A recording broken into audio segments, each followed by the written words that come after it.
Bien, bon, bah, je vais essayer de sortir de mon coma, hein. Bon, vous remarquez déjà que je suis tout seul et que Dominique n'est pas là. Malheureusement, elle n'a pas pu se joindre à nous pour des raisons médicales. Elle le regrette beaucoup, mais bien entendu, la communication est faite en nos deux noms. Elle est en principe d'accord avec ce que je vais dire. Bon, je rentre tout de suite dans le vif du sujet parce que j'ai pas mal de choses à vous dire. Alors les sépultures, eh ben, traditionnellement, ce sont des structures privilégiées pour essayer de démontrer les inégalités, l'organisation sociale, les différences de statut. Bon, parce que ce sont des structures qui sont supposées bien se prêter à l'analyse, en tout cas mieux que certaines autres. Et ça a été dit d'ailleurs ce matin, hein, ce sont les principales structures à l'appui du raisonnement. Bon, c'est pas nouveau, c'est même très ancien, mais enfin ça s'est fortement développé à partir des années 1960-70 avec la New Archaeology, puisque elle s'est fondée sur l'étude des sépultures. Et après elle, l'Archaeology of Death des anglo-saxons qui dérive de la New Archaeology, avec des travaux fondateurs là, que je vous ai remis, qui sont le fameux mémoire 25 là, de la Société d'archéologie américaine, qui en fait correspond aux actes d'un colloque qui s'est tenu en 1966, mais qui n'est publié qu'en 71, donc j'espère que ça ira plus vite. Et donc avec un article fort connu et fondateur de Binford, et puis également la thèse d'Arthur Sachs en 1970. Donc ce sont les deux travaux, on va dire, fondateurs sur l'étude sociale des sépultures, à tel point qu'on a appelé ça l'approche Sachs-Binford ou l'hypothèse Sachs-Binford. Alors cette idée de l'hypothèse Sachs-Binford, elle consiste à dire que le traitement d'un individu dans la tombe doit refléter sa position sociale et que la complexité du système de différenciation entre les tombes augmente avec la complexité sociale. Donc ça, c'est le postulat de base. Et puis, à partir de là, on va faire... les gens font des dépistages d'inégalités qui passent traditionnellement par... qui portent sur deux aspects, en fait. Alors, d'une part, on juge l'énergie qui va être investie dans les tombes, donc combien de temps ça va prendre, combien de gens il faut, quelle quantité de travail, degré de planification, etc. Et puis le deuxième volet, c'est essayer de quantifier la richesse. Alors ça, c'est tout un poème. Donc à partir de la parure et du mobilier qui sont présents dans les sépultures. Et puis à partir de là, on va essayer de raisonner. Donc ça, c'est les approches traditionnelles. Bon, je vais les aborder tour à tour. À côté de ces deux voies traditionnelles, bon, l'archéothanatologie à la française, a rajouté une voie, c'est s'intéresser aux morts eux-mêmes. C'est-à-dire plutôt que s'intéresser seulement à leur tombe et à leur parure et aux objets qui sont avec eux, essayer de voir un petit peu de quoi ils causent. Et puis j'évoquerai très rapidement la question du regroupement des morts, puisqu'on peut plus ou moins la mettre en relation, on peut avancer une relation avec la sédentarité, ce qui n'est pas aussi évident que ça. Alors j'ai mis tout de suite une note que la rareté des sépultures, parce qu'on en a reparlé il y a tout à l'heure là, elle-même, elle est parfois considérée comme le reflet possible d'une sélection. C'est-à-dire qu'en fait, le fait qu'il n'y ait pas beaucoup de sépultures, ça veut dire qu'il y a déjà une sélection, sous-entendu hiérarchique. Alors, pourquoi pas, hein, c'est pas impossible, mais enfin, en attendant, l'argument est quand même difficile à employer parce qu'il y a quand même l'état de la conservation, évidemment, l'état du savoir, et puis, ça a été aussi évoqué, il y en a toute la question de la variabilité des pratiques mortuaires qui est particulièrement importante chez les chasseurs-cueilleurs. En tout cas, c'est ce que montrent toutes les ethnographies. Donc, c'est quand même quelque chose qu'il faut mettre de côté. Alors, avertissement également, quand on travaille sur les sépultures du Paléolithique, la plupart du temps, on travaille sur des données qui sont anciennes. Et ça, il faut impérativement en tenir compte. Ce sont des données qui, parfois, n'existent tout simplement pas, qui souvent sont lacunaires. Les interprétations que nous laissent les fouilleurs ou les inventeurs, elles valent ce qu'elles valent, mais enfin, ce sont souvent le reflet de la perception de l'époque. Et puis, c'est très souvent difficile de revenir sur ces données parce que les archives, soit il n'y en a pas, il n'y en a jamais eu, il n'y en a pas, soit elles sont perdues, soit elles ne sont pas accessibles. Il y a aussi, pour tout ce qui est oriental, la barrière de la langue, parce que tout le monde ne s'appelle pas Charles et ne parle pas le russe. Donc quand vous allez lire Gerasimov dans le texte, c'est compliqué. Donc voilà, il y a quand même tout un tas de barrières. Et ça, il faut vraiment tenir compte parce qu'il faut une discussion à chaque fois. Est-ce que les associations sont bonnes? Qu'est-ce que nous dit la taphonomie? Est-ce que nos données sont valables? Alors, des fois, on ne peut pas le faire, mais même des fois, ce n'est pas fait. Tout simplement, c'est négligé. Donc, c'est un point important. Alors, les tombes, pour commencer par elles, ça va aller très vite, hein, puisqu'il n'y a aucun exemple de sépulture antérieure au néolithique, du moins en Europe, enfin même ailleurs sûrement, dans laquelle on peut démontrer un investissement conséquent. La plupart du temps, ce sont de simples fosses. Quand ce n'est pas les gens qui ont été simplement déposés en surface, soit recouverts, soit non. Bon, là, il y a moultes exemples. Et finalement, les cas élaborés, ils sont relativement peu exceptionnels. Alors, je vous ai mis celui de Saint-Germain-la-Rivière, dont on a déjà parlé ce matin, qui est parfois décrit par certains comme un espèce de mini-dolmen. Alors ça, il faut tout de suite oublier. Ce n'est pas du tout quelque chose qui se trouvait en élévation. C'est-à-dire, autant qu'on puisse en juger, c'était une fosse donc, qui était parmentée avec 2 dalles par-dessus. Et il y a quand même quelques réserves parce qu'il y a des témoignages, notamment des carriers de l'époque. Jean-Marc est d'accord avec moi. C'est pas si clair que ça. Et c'est un peu tout le problème de ces pierres qui sont signalées dans les gisements paléolithiques, sous le squelette, etc., etc. Alors en général, il y a plein de cailloux et c'est toujours difficile de faire la part des choses sur des fouilles qui, comme ça, sont anciennes. Donc éventuellement Saint-Germain-la-Rivière, mais avec quand même des bémols. Et puis à côté de ça, bon, bah, on a évoqué un caisson par exemple pour la sépulture triple de Dolny Vestonich, mais enfin là on n'a pas les données non plus. À Malta, il y a une sépulture de 2 enfants, 2 nourrissons qui auraient été recouverts par une structure en bois de renne, mais on n'a pas les données non plus. Donc rien de très précis. Et de toute façon, on n'a rien qui demande quelque chose, qui demande beaucoup de temps, beaucoup d'élaboration. Hein, parce que même si on suppose que les 3 cailloux ont bien été déposés volontairement, c'est quand même pas grand-chose. Alors, je rajoute dans ce chapitre-là, pour le pavlovien, il y a toute une série de sépultures qui sont associées à des scapulas de mammouth, qui en principe servent de couverture, enfin tel qu'on peut le reconstituer. Donc vous avez par exemple à Krems en Autriche, donc 2 nourrissons de moins de 1 an qui sont recouverts par une scapula. Bon, près de Most, vous voyez donc la qualité de la documentation, hein, essayez de tirer quelque chose de ça. Il y a quand même des scapulas de mammouth qui traînent au milieu, et puis on voit Dolny 3 en dessous, où là on a bien, alors il n'y a pas de pointeur, mais en bas, il y a la tête de la dame, là, et puis il y a 2 scapulas de mammouth qui sont au-dessus. Bon, là, c'est pareil, hein, c'est quand même pas de l'investissement phénoménal. Alors, la parure et l'immobilier, ça va prendre un peu plus de temps, et bon, il faut quand même parler un petit peu de la théorie. Alors, le premier principe général, c'est qu'on mesure des différences entre les tombes. Donc ça, c'est la théorie qui est née de ce que je vous ai dit tout à l'heure, l'approche Sachs-Binford. C'est-à-dire qu'on va d'abord évaluer la richesse des tombes. Alors la richesse, avec des guillemets, d'emblée.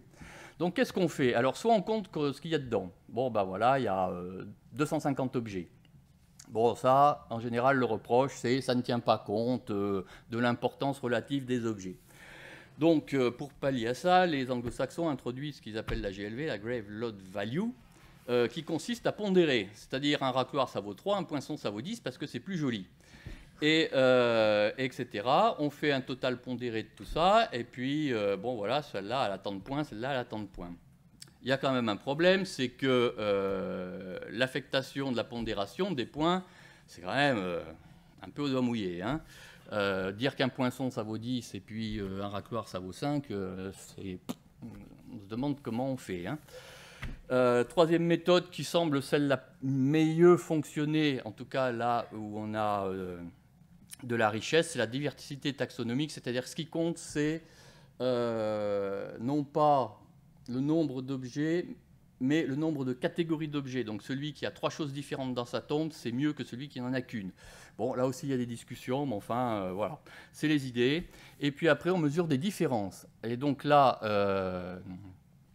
on utilise des outils qui ont été présentés par Emmanuel ce matin. Bon, coefficient de Gini, courbe de Lorentz, partitionnement de données, matrice ordonnable, tout ce que vous voulez. J'insiste sur un point, ça ne mesure pas la richesse. Ça mesure des dispersions. Ce n'est pas du tout la même chose.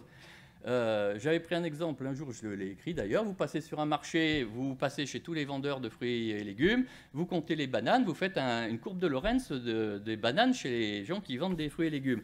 Donc c'est ce que vous rentrez dedans qui compte.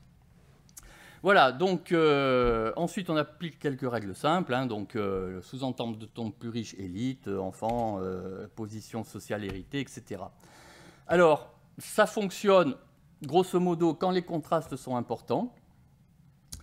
Deuxième point, ça suppose quand même une unité de lieu et de temps, c'est-à-dire que si on veut comparer, il faut quand même que les choses soient comparables. Donc quand on parle du Paléolithique avec des aires qui couvrent largement l'Europe et qui sont avec des tombes qui sont séparées de centaines, voire de milliers d'années, y compris pour une même culture, ce qu'on peut comparer, c'est quand même très limité et très discutable. Et puis tout ça a un biais, il ne faut pas l'oublier, c'est que ça présuppose que tout ça a une valeur économique. C'est ce que je vous disais, c'est que vous pouvez appliquer toutes les méthodes pour mesurer des distributions, des dispersions.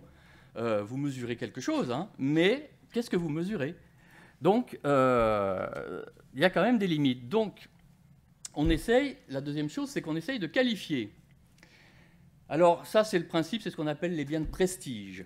Alors, les biens de prestige, pour ceux qui ne le sauraient pas, c'est quand même une notion qui a été étudiée et introduite, je vais arriver, pour des chasseurs-cueilleurs, puisque c'est Cora Dubois en 1936 qui introduit cette notion à propos des Tolowa, qui sont des chasseurs-cueilleurs sédentaires, stockeurs, tout ce qu'il faut, du nord extrême de l'ère californienne. Donc, ils sont voisins des Salish, à peu près.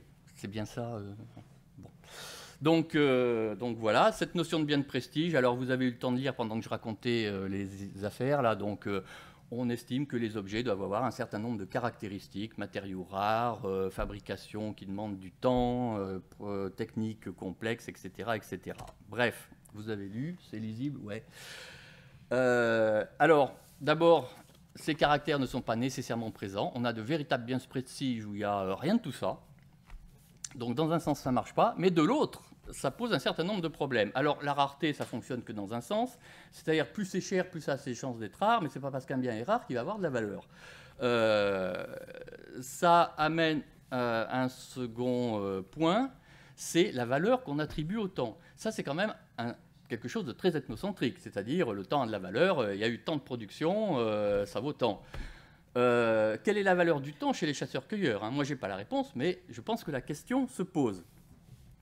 La complexité d'une technique, c'est quand même tout relatif, hein. On a des techniques du Moyen-Âge qu'on ne sait plus reproduire, on les a perdues, donc on passe des heures à faire des trucs qu'eux faisaient beaucoup plus rapidement, donc ça va, ça vient.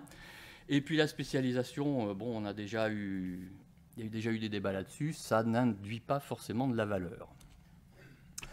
Alors, un petit clin d'œil à mon camarade au fond à gauche, là-bas, l'exemple des armes australiennes. Alors, vous avez toute la panoplie, ou presque, bon, boomerang, sur divers trucs.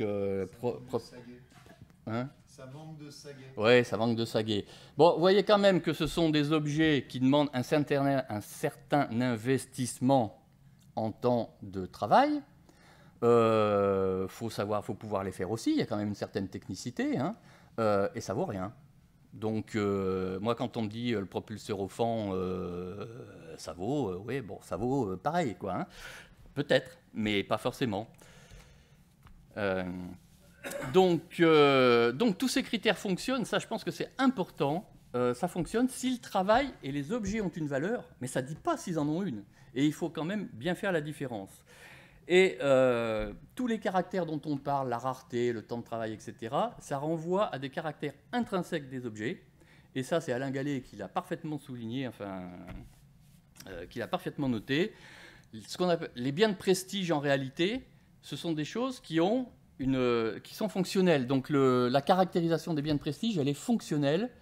C'est-à-dire qu'en fait, ça a une valeur de signe. Donc il n'y a pas d'adéquation, il n'y a pas de correspondance univoque entre les caractères qu'on a énoncés là, et puis le fait que ce soit un objet de prestige. Alors, je rajoute qu'il faut se méfier des tombes, parce que dans les tombes, on met en fait très peu de choses de prestige. Ça arrive, mais la majorité, c'est quand même des choses plutôt utilitaires, symboliques, etc., etc.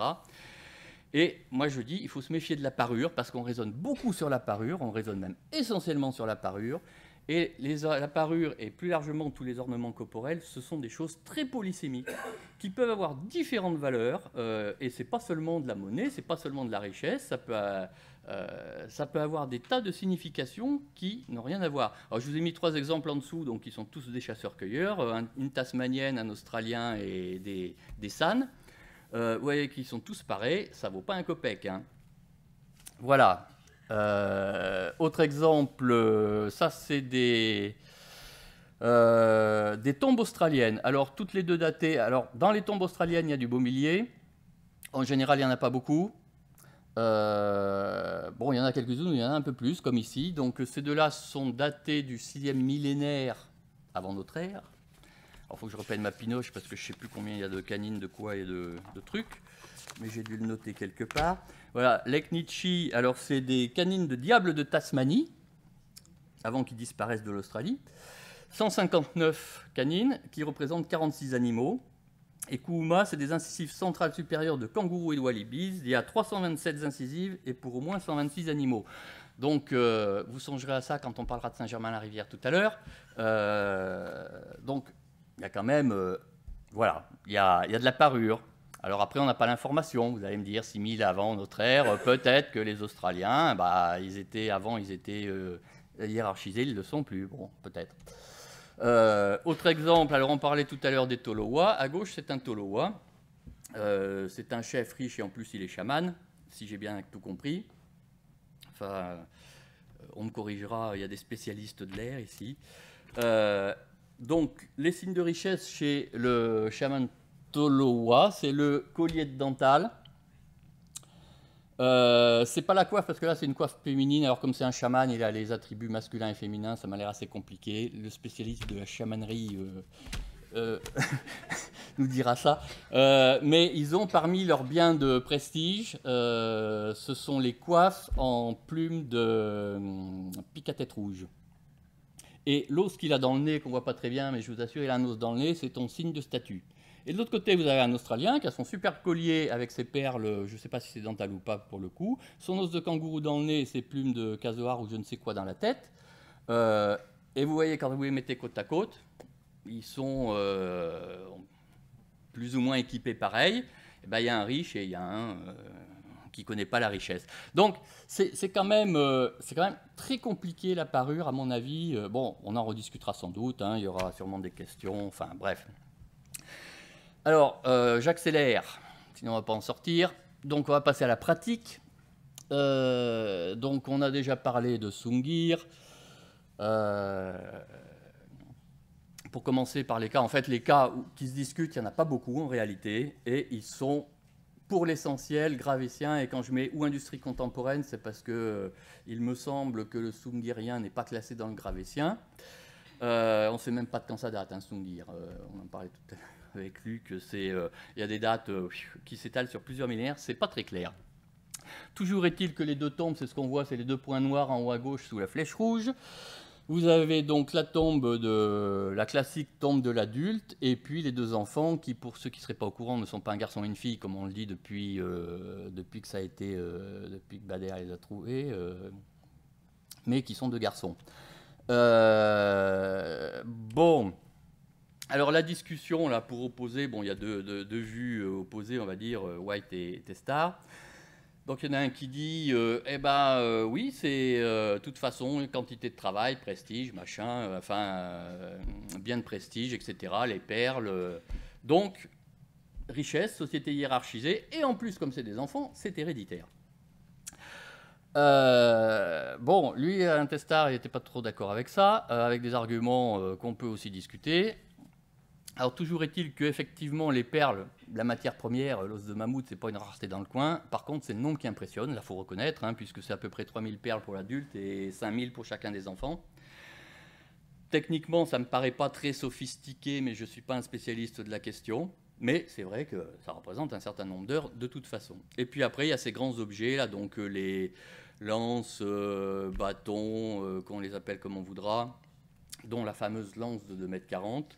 où on a voulu voir aussi assez facilement un objet de prestige. C'est pas du tout la vie des Russes, hein. Alors là aussi, malheureusement, la lecture est limitée parce que les Russes ont une fâcheuse habitude, c'est qu'ils écrivent en russe.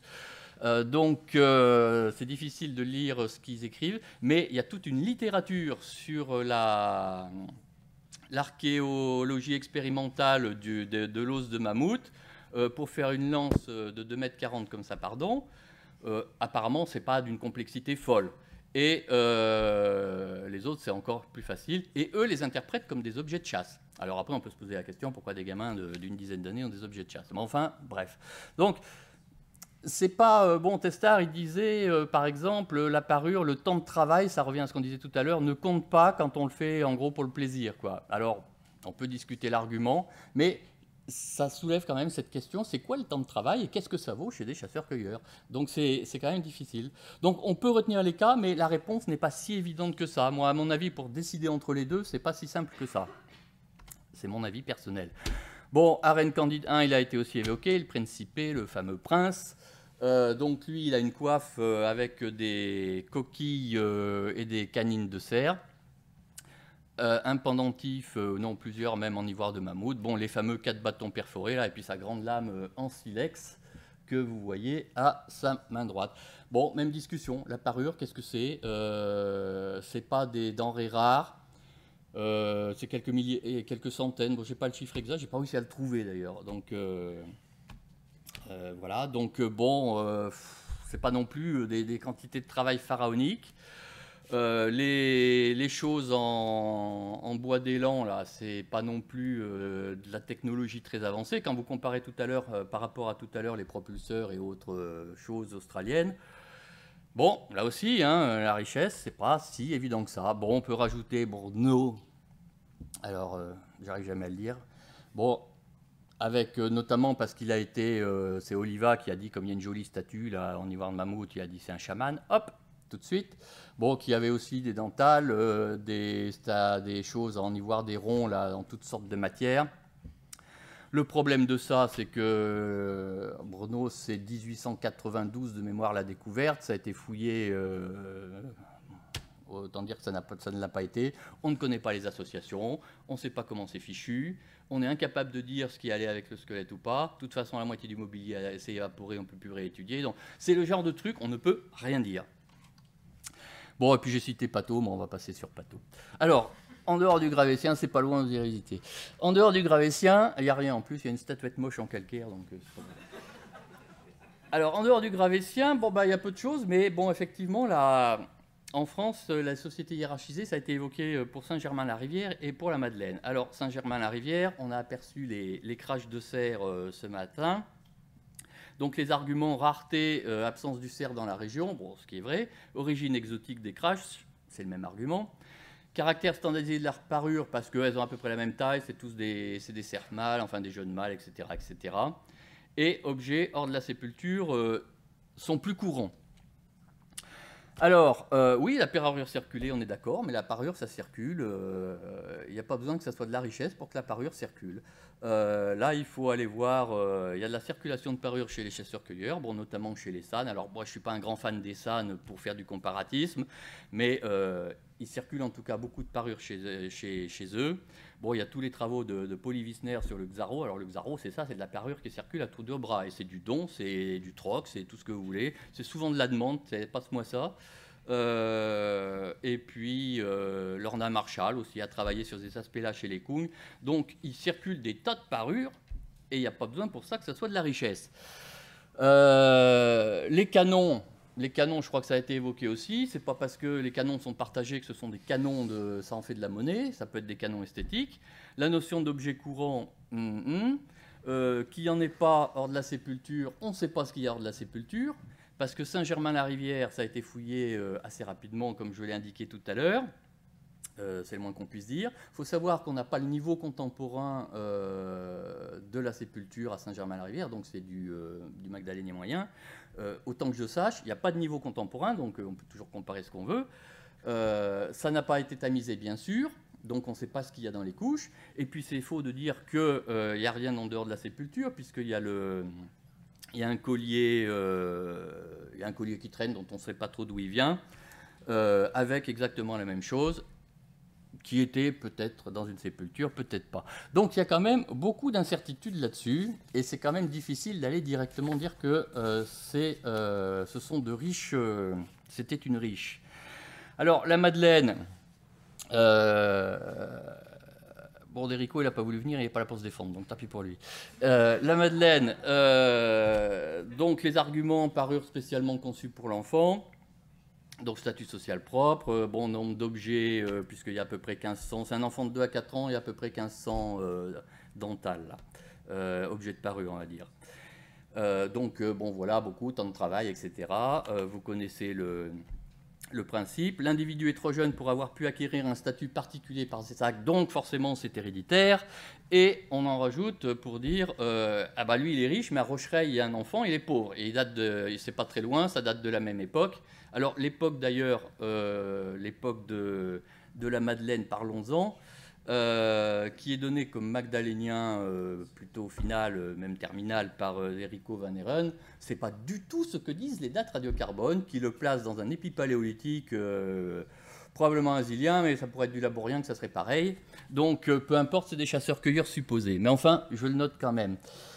Alors, bon, les mêmes arguments que d'habitude, hein, sur la parure, on ne va pas les ressortir. La taille de la parure, le lien avec le statut social, on peut se poser la question. Justement, à mon avis, c'est un argument qui a plutôt, en tout cas, contre de la monnaie, ça c'est clair. Après, why not? Et puis, alors l'opposition par rapport à Rocherey, il n'y a pas de sépulture d'enfant à Rocherey, donc... voilà, ça s'arrête là. Il y a une sépulture d'adulte et il y a une tête d'enfant qui se promène. Donc quand on dit l'enfant de Rocherey n'a pas de parure... Non, mais c'est pour ça qu'il faut quand même retourner voir les choses. Alors, le bilan de tout ça, vous l'aurez bien compris, l'interprétation de la parure et des ornements corporels, c'est quand même un problème. Moi, Dominique et moi, parce que je vais l'associer à toutes mes mauvaises paroles, nous disons qu'il faudrait une véritable recherche en fait ethnologique sur ces questions, parce que bon, on dit oui, la parure, machin, richesse, etc., transfert, blabla, ouais, mais enfin, on n'a jamais vraiment regardé. Alors, du point de vue archéologique, autre chose, il ne faut pas se laisser aveugler par les sépultures, parce que les données sont quand même très biaisées. Évidemment, donc, comme je l'ai dit au début, c'est les structures donc, qui sont favorisées. Et puis bon, on a tendance à se focaliser dessus depuis le terrain. Dès qu'on trouve des os humains, c'est joli, allez, en avant, quoi. Et le problème, on n'a souvent pas les données qui vont avec dans les habitats. Or, il se trouve que partout où on peut affirmer la contemporanéité entre des niveaux d'habitat et sépultures, et que c'est bien fouillé, eh ben, il y a la même chose dans les couches d'habitat que dans les sépultures. Et ça, c'est une remarque qu'Yvette Tabourin, c'est pour ça que je la mentionne, avait faite d'ailleurs à Derico et Van Heeren, en leur disant, ah bah oui, mais bon, quand on regarde vraiment les données, il y a la même chose dans les couches. Donc si c'était de la richesse, pourquoi ils en perdaient tant? Donc, c'est pas si tranché que ça. Il faut se méfier un petit peu de dire, on voit que les sépultures... non, il y a... Bon, quand on enlève la parure, qui est quand même un peu problématique, quand on regarde les autres objets, qui peuvent être interprétés comme de la richesse ou des signes de prestige de ceci, cela, oui, mais enfin, il n'y a pas d'argument, quoi. Hein, donc, il n'y en a quand même pas beaucoup. Il n'y a pas beaucoup d'arguments. Et bon, après, si on veut vraiment en discuter quelques-uns, bah, ils sont tous gravétiens. En dehors, il n'y a que dalle. Et puis, bon, je voulais parler quand même les cas des immatures. Alors, quand on dit les immatures, bah voilà, l'immature, il est bien paré, donc le statut est héréditaire. Alors, c'est quand même un curieux raisonnement, parce que ça veut dire que le chef qui est pété de fric, qui a un fils qui meurt, si le statut est héréditaire, son fils va avoir plein de francs-freluches et puis il va être inhumé avec un joli costume et tout. Par contre, si le chef est riche et que le statut n'est pas héréditaire, il va le nipper comme... il y a quand même un espèce de raccourci dont on pourra discuter, mais moi, ça ne me paraît pas si évident que ça, alors que c'est écrit, on voit partout ça dans la littérature anglaise, notamment. Hein, dès que les gens ils ont 3 cailloux, clac, statut ascribed, comme ils disent. Donc, on pourra en discuter, je soulève le truc. Alors, je passe aux morts. Les morts. Alors, mon quart d'heure fut flingage. Ça commence maintenant le flingage. Ouais, non mais avant c'était sympa. Avant c'était du petit calibre. Exactement. D'accord. Bon, je vous ai mis quelques... Alors, ce sont des citations exactes, elles sont entre guillemets. Donc, quelques citations. Une autre forme de traitement des morts qui peut indiquer un pouvoir hiérarchique est le sacrifice humain, dont on trouve certains indices au paléolithique supérieur, scalp et décapitation. Alors là, je ne sais pas où. Dans la préhistoire du Sud-Ouest, les cas de sacrifice humain et de cannibalisme, blablabla. Bon, vous avez eu le temps de lire, je ne vais pas répéter. Bon, pareil, sacrifice humain, paléolithique, moi, je ne sais pas où. Hein. Le cannibalisme, yes, mais il suffit d'aller voir chez les tas de chasseurs-cueilleurs égalitaires, nomades et tout ce qu'on veut, à commencer par l'Australie, le cannibalisme, il y en a partout. Donc, ce n'est pas un argument pour dire qu'il y a des inégalités socio-économiques. Et le culte des ancêtres a aussi été avancé comme un trait comme une caractéristique. Bon, j'attends qu'on me démontre le culte des ancêtres au Paléolithique. Bon, tout ça, c'est du même. Ceux qui ne l'ont pas reconnu, c'est Brian Hayden. Je crois qu'on a bien tapé dessus ce matin. Donc, bon, je ne vais pas continuer. Et puis, on n'est pas là pour faire la... Je dis, moi, d'un point de vue scientifique, débat scientifique, voilà, ça, c'est ce qu'il a écrit, c'est cité, c'est marqué noir sur blanc. Je dis, pour moi... spécialiste des restes humains, c'est n'importe quoi. Voilà, terminé. Donc, passons à autre chose. Les morts d'accompagnement qui ont été évoquées ce matin. Alors, les morts d'accompagnement, bon, tout le monde doit commencer à connaître les morts d'accompagnement. Pour un bref rappel, donc, notion qui a été introduite, développée, conceptualisée par Alain Testard brillamment. Donc, en résumé, c'est une personne qui se donne la mort ou à qui on va la donner à l'occasion du décès d'un personnage. Bon, il y en a des exemples partout. Hein. D'un point de vue approche archéologique, c'est le diagramme qui est en dessous, qui vient d'ailleurs, donc je ne vais pas le détailler. Ça rentre dans la discussion des sépultures qu'on appelle multiples chez nous, c'est-à-dire les gens qui ont été inhumés simultanément dans une même tombe. Bon, voilà, il y a un arbre décisionnel, blablabla, on arrive à l'accompagnement qui peut être hiérarchique ou non hiérarchique. L'identification reposant sur les critères donnés par Alain Testard, présence d'une asymétrie entre les morts, asymétrie qui peut porter sur leur posture, sur les mobiliers et sur la façon dont ils sont disposés dans la tombe. Donc voilà pour le bref rappel. En pratique, les exemples d'asymétrie au paléolithique supérieur, il n'y en a pas beaucoup, et ils sont déjà tous les deux gravétiens. Alors vous avez Barmagrande 2, 3, 4. Si je vous ai mis à côté Retoka, alors Retoka c'est dans le Pacifique, hein, c'est des fouilles de José Garanger. Pourquoi j'ai mis Retoka? Parce qu'il faut que je retrouve la citation exacte là aussi. Parce que Alain Testard parlait des deux dans son livre, et il disait à propos de Retoka, donc à gauche, alors la femme est à gauche, l'homme est à droite sur la photo. Qu'est-ce qu'il disait? Leur posture, des femmes, est clairement celle de la soumission. Et à propos de Barmagrande, qui est la photo d'à côté, pas de biais bien visible dans les positions des corps. Alors, c'est pas pour jeter la pierre, mais c'est pour montrer que la lecture n'a quand même rien d'évident et que on peut un peu faire dire ce qu'on veut, et c'est pas des cas très décisifs. Faut bien le dire, en tout cas Barmagrande. Alors Dolny, c'est un peu pareil. Alors Dolny, pour rappel, celle du milieu, c'est justement pas celle, elle s'est transformée en homme récemment, grâce à l'ADN elle aussi, donc ce sont trois hommes. Donc celui du milieu qui est plutôt celui qui est mis en évidence est sur le dos, celui qui est à sa droite le montre, et puis celui qui est à sa gauche, lui, il est sur le ventre. Hein. Donc c'est pas tout à fait symétrique hein, non plus. Le problème, c'est qu'est-ce que ça veut dire ces choses-là?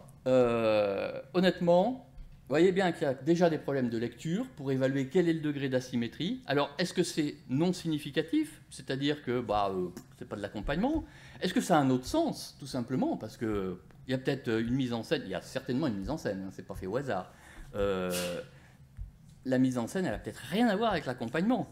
Si c'est de l'accompagnement, déjà, ce qui est déjà une hypothèse, est-il hiérarchique? On a des cas d'accompagnement non hiérarchique chez les chasseurs-cueilleurs. Hein, c'est le cas du JP décrit par Clastre chez les Guayakis. Donc en fait, on peut dire ce qu'on veut, hein, objectivement. On peut se poser la question, mais on n'a pas la réponse. Je crois que j'ai bientôt bouffé mon temps, s'il n'est pas bouffé depuis longtemps. Donc je vais aller assez vite. Ouais, Je... c'est Hein bien possible parce que j'ai oublié de vérifier, mais Ouais, enfin, d'accord. Bon, bah c'est bon, tu redémarres le chrono, là. Non, j'ai très... non, mais ça va voilà, aller assez vite. prends le temps de finir raisonnablement. Ça va aller et- assez vite. Alors, je passe au regroupement des tombes. Pourquoi? Parce qu'effectivement, on peut avoir tendance à dire, bon, à partir du moment où il y a des tombes, ça veut dire que les gens, ils sont là de façon permanente, puisque dans le cas de la sédentarité. Et effectivement, on a des regroupements de morts, disons, à différents niveaux. Alors, on a des regroupements de tombes, donc Kostensky, Sungir, Dolny. On peut rajouter Pavlov, Predmost. Si on tient compte que les restes qui se promènent viennent de sépultures antérieurement remaniées, en tenant compte des problèmes de fouilles, bon, il se peut que, en tout cas, on a quelques exemples. Ils sont tous, vous pouvez le noter, qu'ils sont tous gravéto-sungériens. On pourrait aussi dire, voilà, par exemple, les rochers rouges. Là, les rochers rouges, c'est pareil, il y a des occupations gravétiennes dans pratiquement tous les trous. On pourrait très bien se dire, bah, en fait, ce sont des sépultures qui ont été mises côte à côte, etc. Bon, pourquoi pas. Et puis après, il y a les regroupements des morts dans une même cavité. Donc là, il y a quelques exemples, dont certaines ont été citées comme les premières sépultures ou les plus anciennes sépultures collectives. Donc Arène Candide, Avelin's Halls. Bon, pas loin, il y a Pato, Cussac, pas trop loin non plus. Mais qu'en dire? Là aussi, il y a un problème.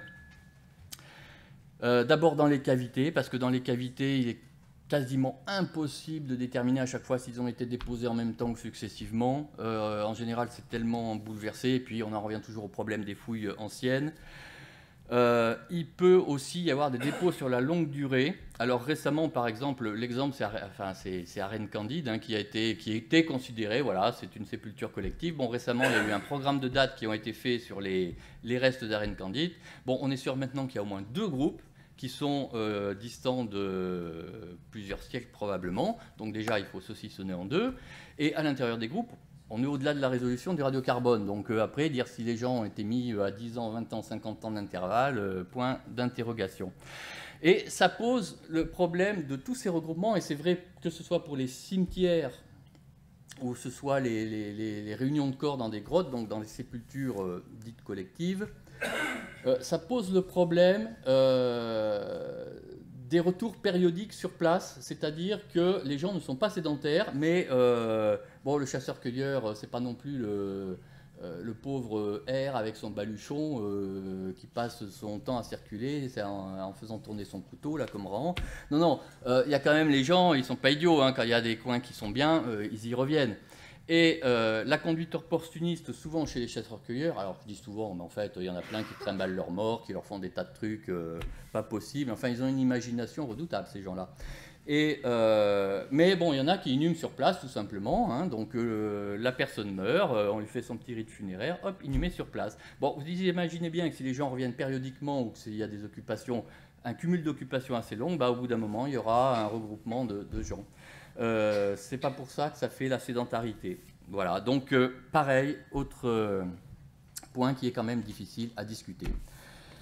Donc j'arrive à ma conclusion. On parle beaucoup des sépultures, oui, donc hiérarchie, mais bon, quand on considère objectivement les faits, qu'on essaye de détricoter tout ça, qu'on essaye de tenir compte des données de terrain quand on les a, de regarder vraiment, mais comment on peut interpréter ça, est-ce que c'est de la valeur, est-ce que c'est pas de la valeur, bah finalement la moisson est assez pauvre. Je suis désolé pour toi, Emmanuel, mais donc il n'y a rien d'évident en fait, hein. Alors beaucoup de choses s'appuient sur la parure, sur les ornements corporels en général. Bon, ça c'est vraiment quelque chose qu'il faudrait réévaluer.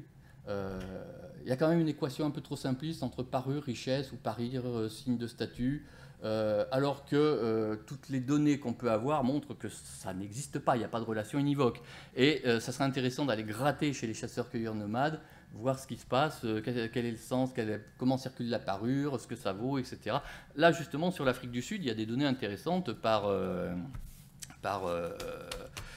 Polly Wissner, et il y a vraiment des choses, c'est Lorna Marshall qui, enfin bon, j'ai le temps de raconter le truc à 3 balles, Lorna Marshall qui raconte par exemple un jour elle ramène Lorna Marshall elle fait de l'ethnographie dans les années 50, ce qui est plutôt pas mal pour les San, sachant qu'on ne sait rien de ce qui se passe chez les San avant l'époque, la période Bourzoulou, hein, donc avant on ne sait pas comment ils étaient. Et donc eux, ils font leur parure sur coquilles d'œufs d'autruche. Et puis une année, donc dans les années 50, elles se ramènent avec un sac plein de courrices. Alors des courrices, il n'y en a pas. Acheté à New York chez un marchand et venant des mers du Sud. Hein, donc problème pour archéologues du futur. Et donc elle donne à chacun son petit lot de courrices. Donc truc exotique, rare, tout ce qu'on veut, etc. Quand elle revient l'année d'après, tous les courrices ils se sont évaporés, chacun en a récupéré un, met dans son collier. Ça n'a aucune valeur. Ça circule au même titre que le reste. C'est des échanges de parures, c'est le fameux Xaro. Là. Donc, il y a quand même tout un... Je ne dis pas que c'est le modèle qu'il faut transposer, bien évidemment, mais ça montre que ce n'est pas si simple que ça. Bon, le gravétien sungirien, quand même, c'est-à-dire qu'il y a un faisceau de choses. On ne peut pas les mettre au-dessus des autres, c'est-à-dire que ce n'est pas un cumul, bon bah voilà, ça plus ça, j'arrive à 10, c'est bon, ils sont inégalitaires. Ça ne fonctionne pas comme ça. Ce sont des choses indépendantes, mais s'il y a un endroit où on doit se poser des questions, à mon avis, c'est le seul. Voilà, c'est le gravétien en général, et plus particulièrement le gravétien oriental, sous sa forme ou pavlovienne ou sungirienne, etc. Bon, voilà, moi je pense. Alors, les limites, parce qu'il y a quand même des limites à tout ça, et elle est plus importante qu'on le pense. Si on peut prouver la richesse dans une tombe, ça veut dire que la société est riche. Alors déjà, si on peut prouver la richesse dans une tombe. Mais quand il n'y a pas de richesse dans la tombe, on ne peut pas prouver le contraire. Parce que les biens les plus précieux, si ça se trouve, c'était le type qui n'a rien dans sa tombe. En réalité, il avait un super manteau en fourrure de zibeline importé de je ne sais où, qui évidemment on n'a pas retrouvé, qui était le bien de luxe. Bon, les couvertures Chilcat, hein, on les mettrait dans les tombes, on ne les verrait pas. Hein. La côte nord-ouest dans les tombes, à part les plaques de cuivre, je pense qu'on serait bien embêté hein, s'ils mettaient les trucs dans les tombes. Il y a des perles pour certaines périodes. Oui, bah après, mais là on est dans l'archéologie, quoi. Donc là on n'a pas la donnée, c'est ce que disait Marie tout à l'heure, on n'a pas la donnée ethnographique. Alors on a la donnée archéologique qui laisse penser que, parce que vu le nombre, effectivement... Mais, pour info, on en discutait à midi, donc il y a une tombe qui est sortie en côte nord-ouest il n'y a pas très longtemps, dans laquelle il y avait 350 000 perles. Oui, donc là, vous pouvez vous dire quand même, ça commence à être sérieux. Et là, faut aimer le plaisir. Bon, mais quand vous mettez l'auteur de l'article évaluait le temps de travail en disant c'est plutôt sous-estimé, à mon avis, à 35 000 heures.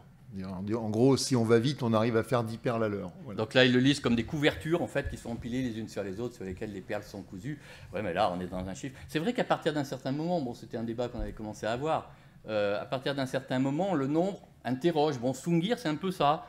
Bon, les perles en soi, on s'en fout un peu, quoi. C'est quand même pas des... C'est pas du...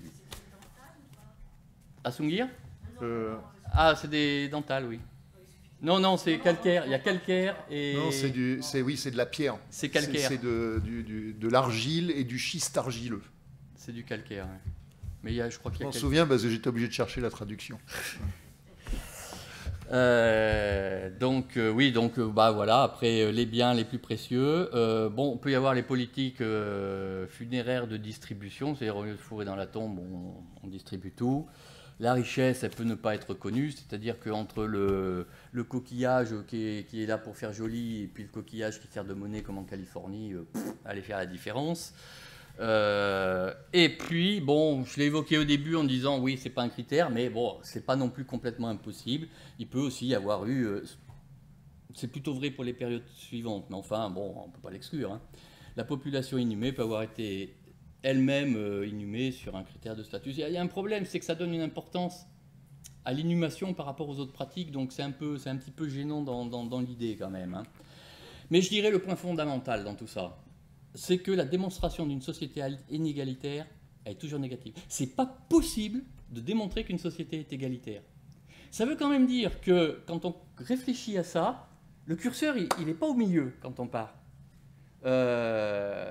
Il faut vraiment se... Parce que c'est un peu le problème des trucs de dispersion dont on parlait, là, Gini, Lorenz et compagnie. Vous mesurez toujours des différences. C'est-à-dire, pour que ça fonctionne, il faudrait que les sociétés strictement égalitaires, ils aient que dalle. Mais rien à attendre, ils sont tous à zéro. Or, c'est pas vrai. On sait que c'est pas vrai. Donc voilà, il y a toujours un petit quelque chose. On va toujours montrer des différences. On va toujours avoir tendance à interpréter des objets. Et en fait, on ne peut pas démontrer qu'il n'y a pas de richesse. Donc c'est un problème compliqué, quoi. Et je terminerai par ces mots de notre cher et regretté Alain Testard. L'archéologie sociale du monde funéraire est nécessairement une archéologie difficile. Elle nécessite des hypothèses hardies, une connaissance minimale des variations ethnographiques en matière de politique funéraire et une élaboration de critères archéologiques nouveaux. Et je crois que c'est d'autant plus vrai chez les chasseurs-cueilleurs qu'on connaît très mal et sur lequel on a tendance à appliquer des modèles construits chez les producteurs. Et je ne suis pas du tout sûr que ça fonctionne bien. Puis moi aussi je fais ma pub, donc si vous voulez savoir des trucs sur les traitements avec un titre volontairement provocateur, il faut bien le dire, sur les traitements humains du paléolithique supérieur, je vous conseille cet excellent ouvrage à paraître chez Archéopresse, n'est-ce pas? Merci de votre attention.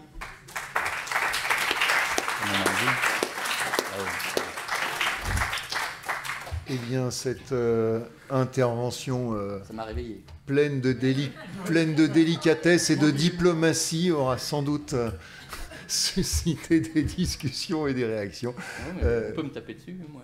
Ah non, mais je sais que t'aimes ça, toi. Alors, Ouais.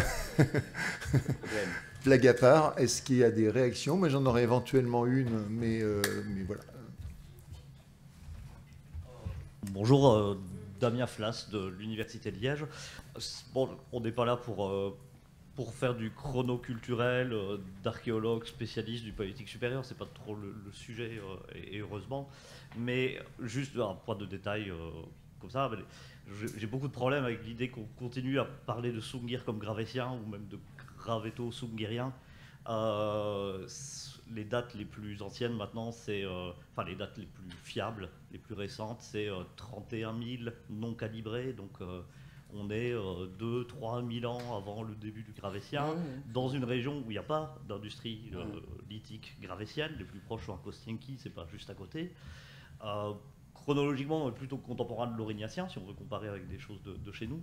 Donc voilà, mettre ça dans le même paquet que le gravétien, ça me hérisse un peu le poil, mais c'est juste... Non, mais je suis complètement... D'autant plus que je suis complètement d'accord. Oui. Il y a un très bon article de Van der Plich et compagnie. Là. Donc Van der Plich, c'est un dateur, donc quelqu'un qui sait manier le radiocarbone, et qui montre bien que Sungir n'est pas daté d'abord, que c'est probablement plus vieux. Et puis d'un point de vue, alors là, bon, moi j'y connais rien, mais je fais confiance à ceux qui le disent, d'un point de vue technologique, ça n'a strictement rien à voir. On a tendance à fourrer ça dans le pavlovien, mais enfin ça n'a rien à voir, quoi. Oui. Non, je suis complètement d'accord, donc j'ai fait un raccourci, mais à maxima culpa, mais c'est vrai, quoi. Après, sur la discussion, je pense que hiérarchie, pas hiérarchie, après on le place où on veut. Je veux dire, la discussion, elle est la même tout le long du paléo, quoi. Oui. Et après, tu as raison. Il reste néanmoins que bon, voilà, c'est du paléolithique supérieur ancien, c'est du début de paléosup, quoi qu'il en soit, c'est avant 30 000 ans. Et ça reste quelque chose de très exceptionnel parce qu'en effet, même si on peut se poser des questions sur la valeur de prestige ou de richesse, les 13 000 perles en ivoire, à peu près 13 ou 14 000 pour les 3 sépultures, ça reste quelque chose qu'on ne croise pas. Voilà, un peu comme les 350 000 chez les autres. Bon, c'est vrai que du coup, on relativise un peu. 13 000, ça fait moins. Mais c'est déjà quand même pas mal et ça pose question sur la structuration de cette société-là, mais qui est une société dont on ne connaît pratiquement rien d'autre. On a très peu de sites avec ce type d'industrie. On n'a pas de structure d'habitat, etc. Donc, c'est une très petite fenêtre d'observation sur l'éventuelle structuration sociale. Ce qui peut un peu apporter maintenant des données, c'est l'ADN.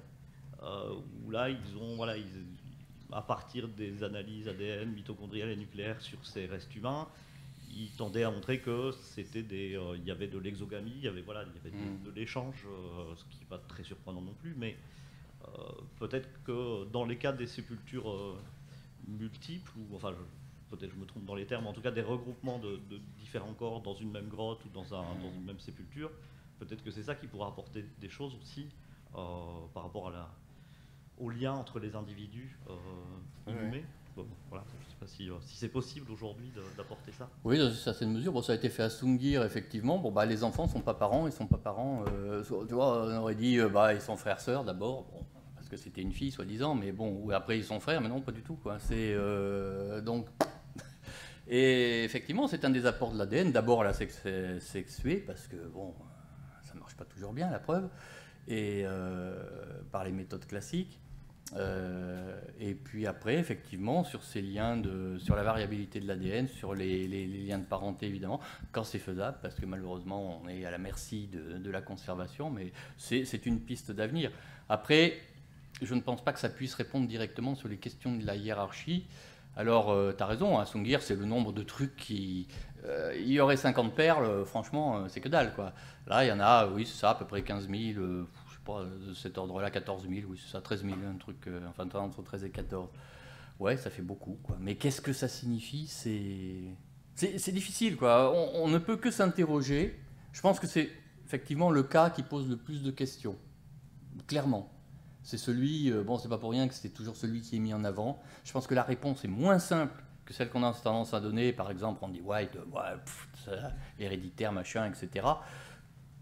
Mais c'est sûr que c'est celui qui interroge le plus. Oui, donc c'est juste un détail sur Saint-Germain-la-Rivière. Tu disais qu'on n'a pas l'ensemble archéo contemporain de la sépulture. Il y en a un qui est légèrement plus récent, mais c'est ce qu'il y a de plus proche, on va dire, en chrono absolu. C'est l'ensemble supérieur dans une des fouilles, les fouilles Trécole dans le site. Ouais. Et je vérifiais la parure. Là, c'est essentiellement des incisives de rennes et des coquillages. Donc c'est vrai que c'est pas, donc c'est pas la même parure que celle de la sépulture. Alors c'est pas non plus exactement les mêmes dates. Hein. Il y a un petit décalage, mais c'est ce qu'on a de plus près, on va dire. C'est fouillé sur quelques mètres carrés. C'est pas exactement contemporain non plus, mais disons que si on tire les données, ça va plutôt dans le sens d'une parure dans la sépulture qui est pas exactement la même que celle de l'habitat. Ce qui, pour moi, change pas grand-chose au fond de la discussion, hein, mais c'est juste un détail au passage. Non, mais tu as raison de préciser, parce que c'est déjà pas très clair, Saint-Germain-la-Rivière, donc chaque précision est intéressante. Bah tiens, je profite... Ah, il y avait un doigt, pardon. Je profiterai plus tard. Alors, je pense que j'aurai à peu près autant de temps que vous avez pour commenter chaque chose, parce que là, pour le coup, on est en plein dans le sujet de ce que j'ai étudié dans le cadre de mon Master 2.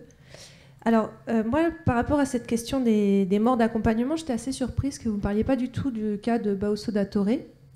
Je ne sais pas si vous voyez ces sépultures, donc c'est, pour ceux qui ne connaîtraient pas, donc c'est aussi dans les Balsirossi, c'est des individus dont on a moins d'éléments, parce que là encore c'est des fouilles anciennes, mais qui sont tout à fait intéressants sur cette question des morts d'accompagnement, puisqu'en fait il y a 2 individus masculins adultes, avec énormément de parures, une très, très grande richesse à la fois dans le nombre des coquillages et de la variété de ces associations, mais aussi donc 2 individus masculins, et au pied de l'un des 2, il y a un adolescent, ou une adolescente, on ne sait pas, sur le ventre, sans aucune parure, sur le même niveau.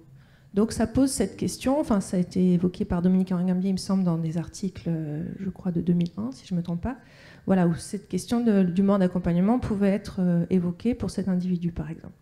Donc qui est pour moi, même si c'est des fouilles anciennes, même si ça se base sur la description et qu'on a très peu d'éléments, sont des choses qui, dans cette question de la mort d'accompagnement, est intéressante à plusieurs niveaux. Cette absence, donc cette asymétrie finalement, l'absence de parure, le fait que l'individu soit sur le ventre, ce qui est assez rare en archéologie funéraire, et que ce soit un adolescent ou une adolescente aussi qui pose question par rapport à ces morts adultes. Alors elle n'est pas là pour répondre, c'est bien dommage, parce qu'elle connaît bien mieux les données que moi. Je pense que c'est pas retenu comme fiable en fait. Et il me semble qu'on en a vaguement parlé. On n'a pas les données suffisamment précises. C'est dommage qu'elle soit pas là, parce qu'elle aurait pu. Elle connaît tout ça par cœur, moi moins bien évidemment. Mais en faisant le tour, on l'a pas retenu parce que pour elle les données sont pas suffisamment probantes. De toute façon, tous ces ensembles-là ont été fouillés anciennement, il y en a qui sont perdus, c'est difficile, quoi. Donc, Écoute, là, je peux pas te répondre plus précisément. Je regarderai quand même, je t'en regarderai s'il y a du nouveau, mais je crois que c'est... je crois que pour elle, on ne peut pas le retenir. On peut essayer de mener l'enquête d'ici demain, peut-être. Bah, moi, je l'avais quand même étudié, cet individu, dans mon mémoire de Master 2, donc il est à Saint-Germain-en-Laye. Donc effectivement, on n'a pas d'éléments de photo... Enfin, le Baosso Datoré 2, on a quelques photographies parce qu'il a été prélevé en Brèche par rivière en 1872. Donc voilà, il a été conservé dans sa position jusque dans les années 2000. Mais effectivement, par contre, l'enfant qui était sur le ventre, là, on n'en a plus que des fragments épars qui ont été retrouvés, je crois que c'est en 2007 ou 2009, par Dominique Gambier et Sébastien Villotte à Nancy. Donc voilà, qui ont réétudié l'individu, et apparemment il n'y avait effectivement pas de parure. Après, moi je voulais revenir sur cette question de la question de la richesse par rapport à la parure, parce que je pense qu'il y a une chose qui n'a pas du tout été évoquée, qui pour moi est essentielle, c'est qu'effectivement des perles en ivoire de mammouth dans une région où il y en a dans des quantités énormes, ça, et je suis d'accord avec vous, ça n'a pas de valeur de richesse si c'est un bien accessible par tous. Par contre, quand on en trouve notamment justement au nord de l'Italie, dans des endroits où il n'y a plus du tout de mammouth, quand on trouve quelques perles en ivoire de mammouth, pour moi, ça me semble un indice assez fort d'un objet du moins rare à retrouver dans des tombes, donc qui pourrait être un indice de richesse. Quand en plus, je pense au prince des arènes Candide, mais c'est le cas aussi pour Barma Grandé, quand en plus c'est les mêmes individus qui sont retrouvés avec des grandes lames, qui sont, on le sait, par le lithique, des choses assez compliquées à faire, qui viennent de sites assez loin. Voilà, enfin, pour moi, il y a la question de la rareté d'un objet par rapport à un contexte. Ces individus du nord de l'Italie, ils ont peut-être 200 coquillages qui sont accessibles parce qu'ils sont en bord de mer, donc c'est pas la quantité qui va être intéressante, mais par contre, qu'il y ait quelques perles en ivoire de mammouth dans ce contexte-là, me semble tout à fait intéressant. Voilà, donc pour moi, cette question de la richesse, elle est aussi pas sur une question de quantité, mais sur un ensemble d'indices. Et je crois que quand même, sur ces sépultures du Paléolithique supérieur, la question, elle se pose, quoi. On ne peut pas la balayer comme ça en disant, bah non, il y a quand même plusieurs choses intéressantes, quoi. Ah bah, j'ai pas dit qu'on pouvait la balayer non plus. Alors sur l'ivoire de mammouth, il y en a à Pato, il y a de l'ivoire de mammouth. Hein. Donc effectivement, il y a moins de mammouth qu'en Russie. Bon, non mais la parure circule. Hein. Il y a des circulations de tas de choses au Paléolithique, pas que de la parure. Que les choses circulent, mais les choses circulent partout. Je veux dire, vous allez en Australie, ils font du troc entre ceux qui ont de l'ocre et filent de l'ocre à d'autres, qui filent autre chose en échange. Il y a du troc, ça n'a pas de valeur marchande. Enfin, c'est pas de la richesse. Donc, il faut quand même se méfier. La circulation des objets, c'est une chose. Ça ne fait pas que les perles en ivoire de mammouth ou en n'importe quoi d'autre, du moment qu'elles ne sont pas locales, ça ne fait pas que c'est de la richesse. Bon, les grandes lames, il y a toute une discussion, effectivement. Christophe en a parlé, ces grandes lames, là, mais... qui c'est qui en a parlé? C'est toi qui en a parlé, des grandes lames? Oui. C'est le moment où je n'étais pas réveillé, mais... Non, mais... Tu ne dormais que d'un œil, non? Oui, voilà, c'est ça. Je pense qu'on peut pas... Il ne faut pas me faire dire ce que je n'ai pas dit. J'ai dit, pour moi, dans ce qu'on a, il n'y a rien qui prouve que c'est des riches qui sont enterrés. Ça ne veut pas dire que j'exclus pas que le contraire. Hein. Non, mais je dis qu'on n'a pas les arguments. Point barre. Donc on peut argumenter tout ce qu'on veut. Je dis, pour moi, les arguments ne sont pas valables. Parce que c'est ce que tu dis, la parure, elle peut circuler sans que ce soit de la richesse. Ça ne suffit pas, un objet rare, ça ne suffit pas à faire de la richesse. C'est même presque inquiétant qu'il n'y en ait pas beaucoup pour que ce soit de la richesse. Non, mais c'est pas si simple que ça, la grande lame. Moi, je veux bien la grande lame, mais quel argument t'as pour dire que c'est de la richesse? Oui, on peut discuter, mais oui, mais non. Enfin, je veux dire, c'est ça le... on en est toujours... Bon, c'est éculé comme aphorisme, mais absence de preuve n'est pas preuve d'absence. Bon, on le sort à toutes les sauces, là, c'est des trucs très archéologiques. Mais bon, c'est vrai, quoi. Moi, je dis, effectivement, on ne peut pas dire. Pour moi, il n'y a rien dans les sépultures qui va dans ce sens-là. Maintenant, en tout cas, les arguments qu'on avance habituellement sont très discutables. C'est plutôt, moi je me dis, je vois la question dans l'autre sens, c'est s'il y avait eu de la richesse au Paléolithique, comment elle se serait traduite? Ah, bonne question. Donc, voilà, comment elle se serait traduite pour des chasseurs-cueilleurs? Si on se met à leur place, qu'est-ce qui serait des objets de prestige pour eux? Donc, une grande lame, difficile à faire, exogène, qui n'a pas été utilisée. Oui, mais là, tu raisonnes à l'envers. Ah, bah ça dépend, je raisonne différemment, c'est sûr. Mais est-ce que c'est à l'envers ou pas? Là, tu dis, s'ils étaient riches, qu'est-ce qu'ils pourraient utiliser? Non, je dis pas s'ils étaient riches. Ah, si, c'est ce que tu viens de dire. Non, j'ai dit si des objets pour eux, c'est pas eux étaient riches, c'est quels objets pour eux auraient été comment dire, exceptionnels dans le sens comme une bague en or pour nous ou un diamant par exemple. Ça ne veut pas dire que j'en ai un et que je suis riche, ça veut dire que pour moi cet objet signifie quelque chose qui est de l'ordre de la richesse. Ça ne veut pas forcément dire cette personne. On parlait des choses dans les tombes dans l'Australie. Il y a des coquillages dans l'Australie jusqu'à 500 km de la côte, des coris ou autres. Bon, il n'y en a pas 50 000, hein. Mais voilà, ça circule, c'est pas de la richesse, c'est joli. En Australie, le coquillage, ça a des vertus magiques. Alors c'est à la fois, quand ils trouvent un truc, ça brille, donc c'est joli, c'est irisé. Donc c'est à la fois protecteur, mais il ne faut pas trop le toucher, parce qu'il y a c'est aussi... Et puis, voilà, c'est des espèces de trucs... Alors la question, c'est qu'est-ce qu'est la richesse pour toi? Ah, mais la richesse, pour moi... Parce que c'est ça qu'il faut définir, peut-être. Non, mais là, je pense qu'on est... Alors, on en a parlé un petit moment... je pense qu'effectivement, il y a un problème de la définition de l'objet d'étude ici, depuis ce matin. Il faut savoir de quoi on parle. Et je crois qu'il y a parfois une incompréhension, parfois on ne parle pas de la même chose. Donc, parce que, de temps en temps, on parle hérédité, de temps en temps, on parle richesse. Statut, hiérarchie. Statut, hiérarchie, stratification, enfin, il y en a plein des comme ça. Bon, la question, le centre de la question, me semble-t-il, mais ils corrigeront si besoin, qu'il était question d'aborder, c'est existe-t-il une richesse? Peut-on parler de richesse au Paléolithique supérieur? Dans l'optique de la définition de Testard, et ça c'est ce que Christophe a replacé ce matin, au moment où je dormais que d'un œil, c'est-à-dire c'est la fameuse rupture entre son monde 1, donc il y a un monde sans richesse, donc société dite acrématique, et son monde 2 où les gens deviennent plutocrates, riches, chefs, tout ce qu'on veut. Donc il a dit le critère qu'on va utiliser, c'est celui, parce que il a bien expliqué que les transégalitaires, machin, etc., c'est très joli, mais quel critère on emploie? Il a dit, Testard a dit, c'est la richesse, donc on travaille sur la richesse. Donc là, ce dont on parle, ce sont les inégalités de richesse qui vont entraîner une hiérarchie basée sur l'économie. On est bien d'accord? Je résume. Donc là, c'est ce dont on parle. Donc on parle de la hiérarchie économique. Alors après, il y a des tas de pouvoirs, effectivement, ça a été abordé, il y a des tas de choses. Non, on ne parle que de l'économie ici. Donc la richesse, telle que l'a définie, pour revenir à ta question, après... mais ils compléteront éventuellement. La richesse, pour l'instant, et faute de mieux, je l'utilise au sens testardien, c'est-à-dire c'est les trucs qui servent à payer des prestations sociales.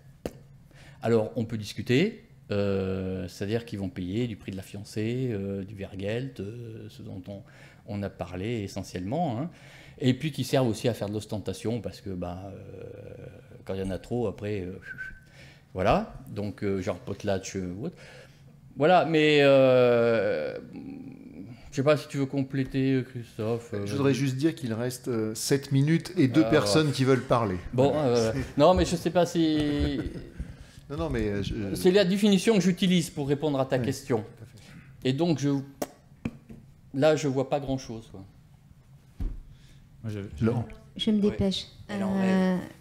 Très vite, merci de nous avoir rappelé, pendant qu'on s'endormait un peu, ce que c'était qu'une donnée archéologique, ça me semble fondamental. Ensuite, du point de vue des richesses, donc je ne vais pas... tu as déjà presque tout dit. Effectivement, la richesse, là, on ne parle que de la richesse matérielle. Donc Charles a déjà dit tout à l'heure que la richesse n'était pas que matérielle. La richesse, c'est pas le prestige. La richesse, c'est pas, etc., etc. Et ce qu'on dépose dans une tombe, je vous rappelle que c'est ce qui se conserve, en tout cas, ce qu'on trouve trouve, c'est ce qui se conserve, d'accord? Donc la richesse, tu l'as dit tout à l'heure, ça peut être des biens matériels qui sont conservés. Si jamais c'était la façon dont on est vêtu, mais pas seulement. Aujourd'hui, il y a certaines sociétés dans lesquelles la richesse, la valeur, je ne sais pas comment ça s'appelle en tout cas dans ces langues-là, c'est plutôt le jour où on enterre une personne, le lieu où on va l'enterrer, la météo qu'il fait, les gens qui sont présents, etc. Donc là, on peut encore décaler tout le débat, c'est pas le sujet. Pour moi, le plus important, le plus problématique, et là je vais être encore plus sévère que toi, c'est la sépulture. C'est le plus mauvais proxy pour discuter de tout ça. Pourquoi pour moi? Parce que c'était la première chose que tu as dit dans ton introduction sur laquelle tu t'es pas étendu, c'est-à-dire que qu'est-ce qu'on a comme sépulture? Le pourcentage de la population, le pourcentage qui nous reste des gens qui ont été inhumés, les autres, ils sont où?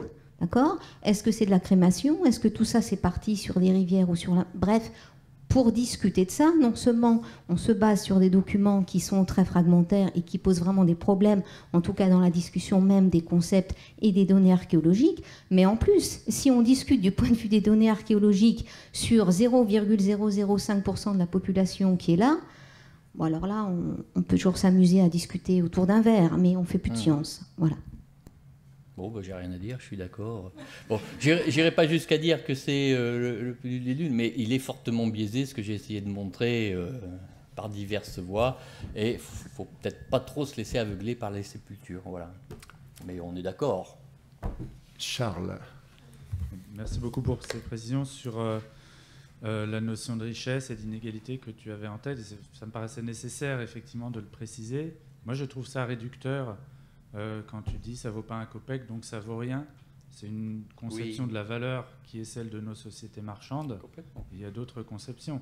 Et ça me paraît risqué de projeter ça à toutes les époques anciennes, cette vision-là des inégalités, de la hiérarchie qui serait fondée sur l'économique. Et même chez Testard, quand même, dans une grande partie de ses raisonnements, l'économique est primordial, mais dans ses raisonnements sur les origines du pouvoir, de l'État, au contraire, il s'en prend à l'approche marxiste en montrant qu'elle est complètement liée à des sociétés capitalistes et qu'on ne peut pas l'étendre aux sociétés non capitalistes où le pouvoir et l'émergence de l'État peut être lié à tout à fait autre chose. Bon, en tout cas, l'attachement et sa réflexion sur la mort d'accompagnement, c'est ça. C'est la servitude volontaire. Et pour comprendre la servitude volontaire, il faut comprendre la hiérarchie en termes qui nous sont étrangers et qui ne sont pas économiques, qui sont fondés sur des conceptions, sur des différences de catégories d'êtres, sur les relations entre les êtres, sur la pureté, si on pense à Louis Dumont, et son explication de la hiérarchie dans le monde indien. Et donc, on a des... Enfin, je trouve il faut aussi concevoir des interprétations hiérarchiques non économiques sur le prestige, sur le pouvoir. Dans beaucoup de sociétés de chasseurs-cueilleurs, les seules forme de hiérarchie, comme je disais tout à l'heure, statut saillant, c'est des chamans et c'est eux qui vont concentrer tous les objets exotiques, de prestige, etc., de métal par exemple. Il y a une époque où les seules personnes qui ont du métal, c'est les chamans. Alors on ne les trouve pas dans les tombes parce qu'ils ne sont pas en inhumés ceux-là, donc c'est peu utile pour la comparaison, mais malgré tout ça nous indique quelque chose sur circulation d'objets de prestige, concentration, hiérarchie. Pour moi c'est clairement de la hiérarchie. Ils ont du pouvoir, ces gens-là, mais ce n'est pas fondé sur l'économique. Oui, non, mais je suis d'accord avec toi, mais justement, c'est le problème qu'on évoquait à l'instant, là, c'est le problème du champ sémantique, des définitions et de l'objet d'étude dans lequel on se place. Alors, je suis complètement d'accord avec toi, il y a des hiérarchies qui ne sont pas fondées sur l'économie. Bon, bah, il y a là, les grands classiques, il y a le religieux, il y a le guerrier. Le prestige du guerrier, c'est un truc qu'on trouve quand même très fréquemment, avec une véritable hiérarchie. Après, voilà, c'est-à-dire que si on commence à élargir, ça devient... enfin, on peut en discuter, je pense que ça peut aller au-delà. Je pense que l'idée, c'était surtout rester sur l'inégalité économique. Mais, enfin, je sais pas, ça a été conçu comme ça dans l'esprit qui est le mien. Mais tu as raison, enfin, il y a des hiérarchies... c'est un peu le problème de ce que les néo-évolutionnistes appellent des chefs. Alors, je crois que le chef paradigmatique des néo-évolutionnistes, c'est le chef de la côte nord-ouest, la chefferie. C'est le mec qui n'a pas de pouvoir, qui a rien, qui est chasseur-cueilleur. À côté de ça, tu as le chef de lignage africain qui a tous les pouvoirs sur son lignage. Je veux dire, tu mets ça dans la même caisse. C'est ce que il l'a bien dit, hein, Christophe. Donc, le problème, de la même manière, un chef, qu'est-ce que c'est qu'un chef?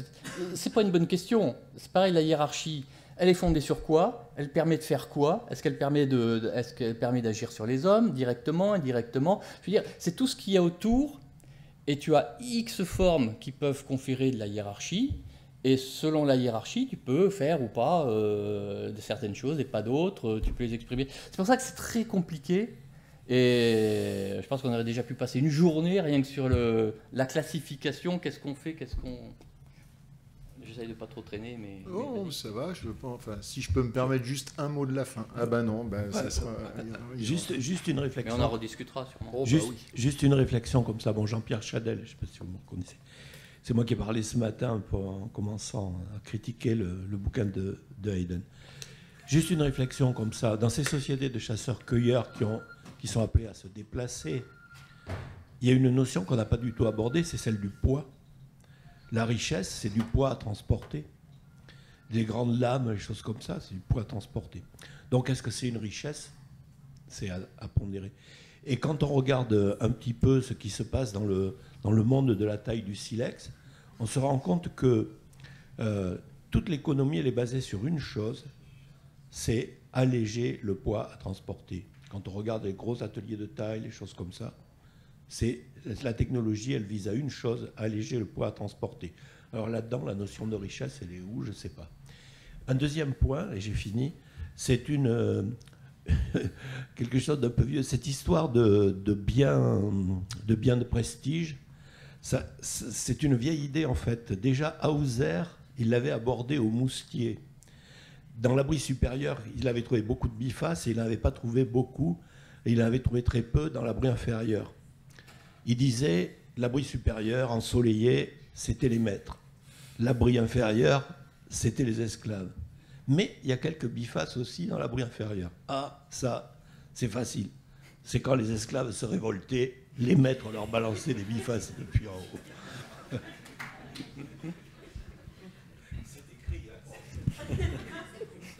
Tu veux faire le mot de la fin? Tu me le laisses. Que... Bon, eh ben, écoutez, alors juste en une phrase simplement, puisqu'on a quand même un peu abordé, effectivement, moi je suis aussi convaincu que des hiérarchies, il y en a de toutes les sortes et des qui ne sont pas fondées sur l'économie. En revanche, je reste convaincu que n'importe quelle hiérarchie n'existe pas au sein de n'importe quelle société et plus précisément au sein de n'importe quel cadre économique. Et voilà pourquoi il me semble que étudier l'économie reste un préalable. Ça ne veut absolument pas dire que ça épuise la question et qu'une fois qu'on a dit les inégalités économiques, on a dit tout ce qu'il y avait à dire, mais il me semble que voilà.